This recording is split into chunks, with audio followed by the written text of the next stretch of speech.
బొమ్మలు వేస్తున్నావా? బొమ్మలు వేస్తున్నావా? బొమ్మలు బాగా వెయ్యి. చేతికి రాసుకోవద్దు. అక్కడ రాయి.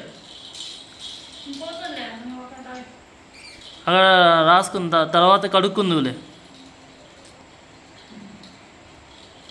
గీయి బొమ్మ గీయి.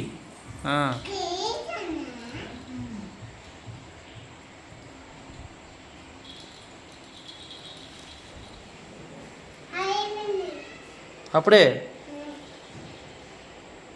ఏ రాయి ఏబిసిలు రాసుకోవా? రాయి ఏబిసిలు రాయి. ఏం తీసుకురావాలి?